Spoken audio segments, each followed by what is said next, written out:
नमस्ते बच्चों, CLE's KK CBSE school Chikodi. आज की इस कक्षा में आप सभी का स्वागत है। आशा करती हूँ कि आप सब लोग ठीक और स्वस्थ हो। बच्चों, आज की इस कक्षा में हम पढ़ने जा रहे हैं पत्र लेखन। बच्चों, मनुष्य के जीवन में पत्र लेखन की बड़ी उपयोगिता है, क्योंकि हमारे मन के विचार को हम सरलता से अभिव्यक्त करने के लिए पत्र का सहारा लेते हैं। जो भी हमारे मन में विचार हैं उसे आसानी से हम लिखकर पत्र के माध्यम से भेज सकते हैं। ये पत्र सिर्फ व्यक्तिगत ही नहीं, व्यावसायिक भी होते हैं। और हमारे जीवन में अगर हमें अच्छे पत्र लिखना है, प्रभावशाली पत्र लेखन की कला के लिए कुछ पॉइंट्स यानी कि कुछ गुण आवश्यक हैं। तो ये देखिए, पत्र लिखते समय सरल और स्वाभाविक भाषा शैली का उपयोग करना चाहिए। पत्र लिखते समय सरल और स्वाभाविक भाषा शैली का उपयोग करना चाहिए। पत्र में अनावश्यक विस्तार ना हो और न ही बहुत वो छोटा हो। जो पत्र लिखते हैं उसमें मतलब बहुत कुछ भी नहीं लिखना है हमें, वहाँ पर बहुत अनावश्यक विस्तार नहीं करना है और ना ही वो पत्र बहुत ही छोटा लिखना है। पत्र की शुरुआत जो करते हैं सही अभिवादन और संबोधन से होनी चाहिए। पत्र हम किसको लिख रहे हैं ये देखकर वहाँ पर अभिवादन और संबोधन हमें करना चाहिए, वो सही होना चाहिए। ठीक है।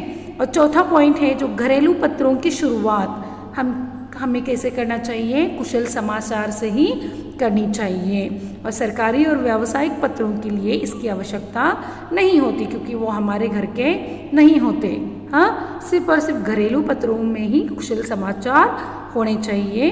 व्यावसायिक या सरकारी पत्रों में इसकी आवश्यकता नहीं है। समझ में आए? तो बच्चों, पत्र के दो प्रकार हैं, एक औपचारिक पत्र, दूसरा है अनौपचारिक पत्र। अब औपचारिक पत्र क्या होते हैं? औपचारिक पत्र वे होते हैं बच्चों, ऐसे पत्रों में ऐसे पत्र उन व्यक्तियों के लिखे जाते हैं जिनसे हमारा व्यक्तिगत संबंध नहीं होता। इन पत्रों में कथ्य ही मुख्य होता है और सूचना तथा तथ्यों को महत्व दिया जाता है।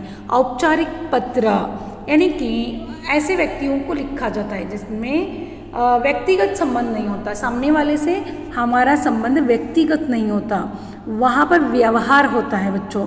और व्यावहारिक पत्रों को हम औपचारिक पत्र कहते हैं। वहाँ पर हम किसी के कुशल समाचार वगैरह नहीं पूछते।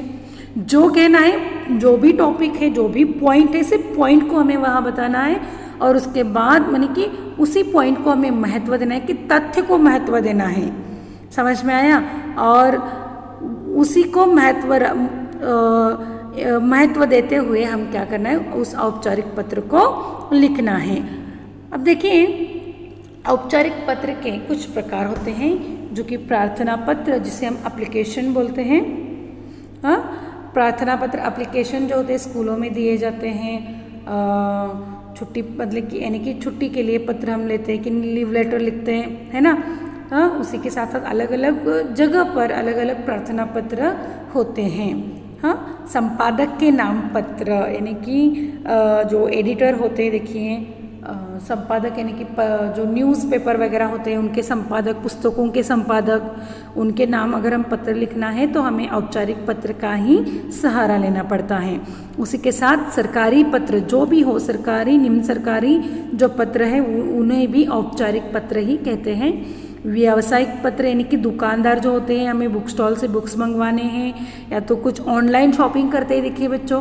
हाँ, तो उनको अगर हमें पत्र लिखना है तो हमें औपचारिक फॉर्मेट में ही वो पत्र लिखना होता है। साथ ही साथ शिकायती पत्र, हर एक डिपार्टमेंट में जो होता है, अगर हमें शिकायत करनी है तो वो भी औपचारिक रूप से ही हमें शिकायत करनी पड़ती है। तो ये सब पत्र लेखन के प्रकार हैं। तो ये सब पत्र यानी कि विभिन्न विभागों में हम शिकायतें, मतलब अलग अलग डिपार्टमेंट में जो मतलब शिकायतें होती हैं, प्रॉब्लम्स होती हैं, हाँ, तो उनके लिए भी हमें पत्र लिखना होता है, तो हम औपचारिक पत्र का सहारा लेते हैं। ठीक है। तो ये 5 प्रकार जो है वो औपचारिक पत्र में आते हैं बच्चों, इन्हें भी हम सीखने वाले हैं। अब देखिए अनौपचारिक पत्र किससे कहते हैं। अपने सगे संबंधियों, मित्रों या माता पिता को लिखे गए पत्र अनौपचारिक पत्र कहलाते हैं। अपने सगे संबंधियों, मित्रों या माता पिता को लिखे गए पत्र अनौपचारिक पत्र कहलाते हैं। पत्रों में व्यावहारिक तथा व्यक्तिगत बातों का प्रयोग किया जाता है। व्यावहारिक यानी कि हम अपने से जो बड़े होते हैं उनके साथ व्यवहारिक तथा व्यक्तिगत पर्सनल जो बातें होती हैं उन बातों का प्रयोग किया जाता है। ठीक है, समझ में आया बच्चों। उस पत्र के अंग में देखिए बच्चों, पहला पॉइंट जो आता है पत्र लेखन के स्थान का उल्लेख करना है हमें, यानी कि बाईं ओर जो पत्र भेजने वाले का पता होता है उसी के साथ साथ तिथि भी हम लिखते हैं। ठीक है, उसके बाद संबोधन तथा अभिवादन जो होता है, संबोधन तथा अभिवादन, पत्र लिखते समय संबोधन तथा अभिवादन का बहुत महत्व होता है। संबोधनों में विशेषपूर्ण जैसे कि पूज्य या पूजनीय, हमसे बड़े जो होते देखो ऐसे लिखकर उनको सादर प्रणाम या चरण स्पर्श आपको लिखना है। संबोधन में आपको क्या लिखना है, पूज्य दादाजी, यानी कि आप दादाजी को पत्र लिख रहे हो या पिताजी को लिख रहे हो तो पूज्य दादाजी, पिताजी, माताजी जो भी हो, सादर प्रणाम या सादर चरण स्पर्श, ये संबोधन में आता है। इस प्रकार के शब्द संबोधन में आते हैं। उसके बाद समाचार, यानी कि आपको लिखना है पत्र की मुख्य विषय वस्तु। क्या लिखना है, पत्र की मुख्य विषय वस्तु, जहाँ पर आप जो भी मैटर लिखोगे, जो भी विषय लिखोगे वो सरल और सहज होने चाहिए। आरंभ में हमें क्या करना है, अगर अनौपचारिक पत्र है तो हम क्या करेंगे, हमारे जो लोग हैं, परिवारजन हैं, उनका हालचाल पूछेंगे। उसके बाद अंत में वहाँ पर और एक पैराग्राफ कर वहाँ पर एक स्नेह प्रकट करना है हमें, कैसे हो, अच्छे हो, छोटे बच्चे कैसे हैं, इस प्रकार से वहाँ पर एक पैराग्राफ बनाना है। और शुरुआत में उनके बारे में हालचाल पूछना है और मध्य में आपका जो भी पैराग्राफ होता है वो आपका मेन टॉपिक होता है बच्चों। इसी के साथ ऐसे अनौपचारिक पत्र का मुख्य विषय वस्तु होता है जो कि 2 या 3 पैराग्राफ में आप लिख सकते हो। ठीक है, उसके बाद पत्र की समाप्ति। पत्र की समाप्ति आप अपने स्नेह प्रकट कर भी आप वहाँ पर कर सकते हो। उसके बाद आता है अंत में पत्र के बाईं ओर पत्र भेजने वाला और अपनी अवस्था के अनुकूल शब्द हमें लिखना है। हमें क्या, हम किसको, पूज्य पिताजी हैं तो वहाँ पर क्या करोगे, भवदीय लिखोगे नहीं ना, तो वहाँ पर आपका आ जाएगा आपका आपका अनुज या आपका पुत्र। इस प्रकार से अगर आप पूज्य पिताजी लिखते हो तो नीचे आपका पुत्र, आपकी पुत्री, इस प्रकार से आपको लिखना है। अगर मित्र को लिखते हैं तो तुम्हारा प्रिय मित्र या तुम्हारा अभिन्न मित्र, इस प्रकार से आप लिख सकते हो। और इसके नीचे हमें लिखना है पत्र भेजने वाले का पता। ठीक है, तो इस प्रकार अनौपचारिक पत्र का प्रारूप होता है।